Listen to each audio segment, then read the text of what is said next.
قرب على الفاي، قرب على الفاي. هلا بنشوف، هلا ان شاء الله. يلا قول يلا. يعطيك العافيه. يلا منوره يا بيت، منوره. كيف بنبلش؟ ما بعرف بدكم تبلشوا بدري. ايه بحكي على راسي يا سيدي. الله معك حجي. كيفك يا سيدي؟ يعطيكم العافيه. الله معك. اطلع فين؟ حط ايدهم علي. بدك شو يا اخي بنرجع البضاعة؟ كل واحد منا نعامل الشط تبعه بلد. نحن هون جايين جماعة فقراء بدهم يعيشوا، بدهم ياكلوا، في ناس جوعانين، في ناس ما معهم يجيبوا ربطة الخبز. لمين موقفينهم هدول؟ جوني لانه جوني ومنطقة غبية. معلش هذا الشط انا فت على شط محلين هيك عاملين، كل محل فيه اكثر من 10 شباسي. نهار الاحد وقت اللي بدهم يركبوا النواب او المسؤولين او الامنيين يروحوا على شط جونيور يشربوا القهوه هونيك. انا نهار الاحد حارجع عيد قدام الكل وبصور فيديو اذا بدكم هلا بعطيكم اياه. صورت فيديو اصلا مشان اذا عدنا مع المحافظ او عدنا مع حدا نعرض هذا الشريط عليهم. عاملين نفس الشيء على الرمل، حاطين شماسي ونفس الشيء بوسطات، بس الفرق انه هونيك فنجان القهوه حقه 5000، قنينه المي صغيره حقها 1000.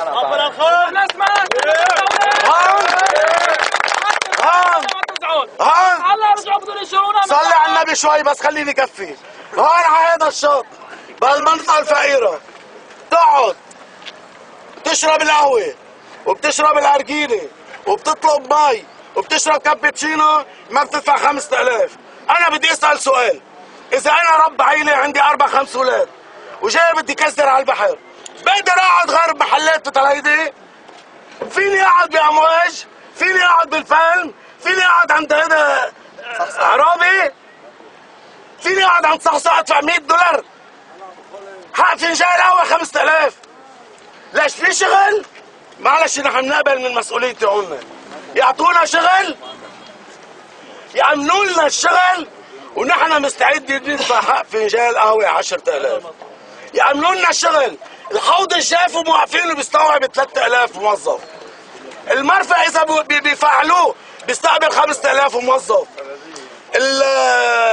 المطار للقليعات بيستقبل 5-6000.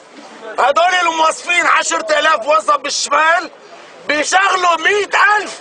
بتقلي كيف؟ التاكسي بيشتغل، البيكابي بيشتغل، المطاعم بتشتغل، كل الناس بتشتغل. بدكم تموتونا بالخطة الأمنية ونحن معكم، وقلتوا بتواكبوا خطة إنمائية. بدل ما تمشي الخطة الإنمائية أول إنماء عملوه إجوا بدهم يكحشوا الناس الفقراء باللعبة أكلة.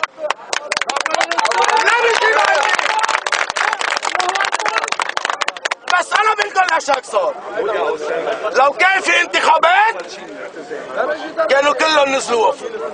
كل هالشي صار لأنه مددوا لحالهم مدوا ايدهم علينا ومدوا ايدهم علينا. اول شغله مشان هيك يا جماعه هدول الناس عم يبكوا على لعبه اكلهم وبس، ما عم يبكوا على شيء. لا بدهم يحاربوا الدوله، واثبتت الشمال انه هي بكنف الدوله، اثبتت بنهر البارد. نحن اللي ضبينا الجيش وقفنا معه معركه التبانه، كل الشعب كل الشمال. يعني نحن الدوله والجيش هو اولادنا، بس نحن مع اول كف بده يجيني من ابني علي انا. معلش كمان الولد لازم يكون مرضي لابوه. هيدي الناس هدول اللي عم يطلعوهم بيسوى ان يوقفوا معهم. يعطيكم العافيه. اهلا وسهلا سيد. ضافر الاستيج.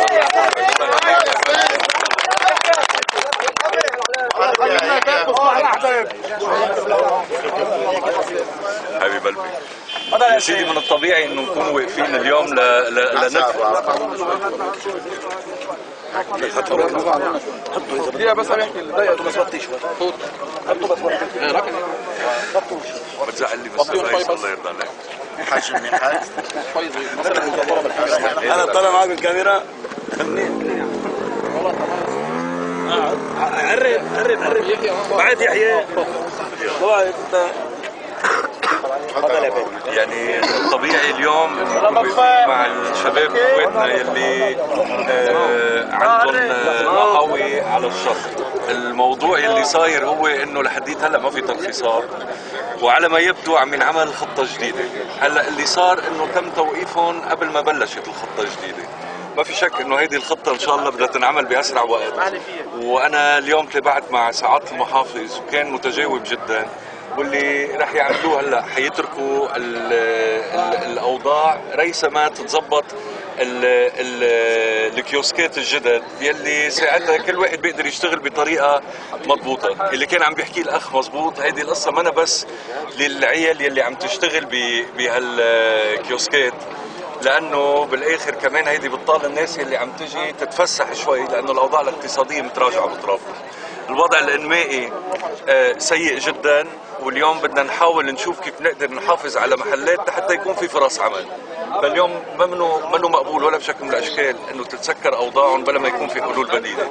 حلول بديله عم ينشغل عليها، والشباب اكيد اذا الله بيريد يعني رح يضلوا عم يشتغلوا، ونحن واقفين معهم مثل ما واقفين مع كل اهل القرى. اليوم يعني لا يخلص الكيوسكات بيكونوا ماتوا. يا سيدي هلا يلي عم بيقولوا حيتركوا الخيام ما بين ما تنحط الكيوسكات الجديده، حيقدروا يشتغلوا. ثاني شيء البعض بيقول لك انه في فلان وفلان والى اخره عم بيطلعوا مصاري. اللي بيطلع مصاري صحتين على قلبه، هيدا منو عم بيسرق، منو عم بيحارب، هيدي شغله طبيعيه وعم بيوظف عالم. فهيدي امور بنحافظ عليها.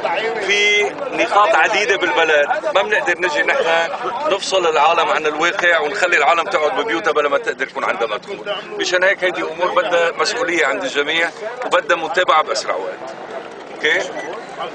أحب كنا بكورنيش البحر مع الاعتصام اللي بدي أصحاب اقوله عم بحكي قدام البسطات. الاعلام، اذا الله بيريد يعني موعودين بمتابعه تنوصل على نتيجه، وهيدي حنتابع معها لان نحن بدنا ناكل عنب ما بدنا خانق الناطور، مزبوط ولا لا؟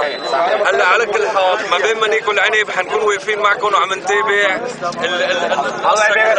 من كورنيش البحر كان معكم فادي الشيخ بيغطي اعتصام اصحاب البسطات. مينا احلى فيكم، بتمنى يعجبكم الفيديو.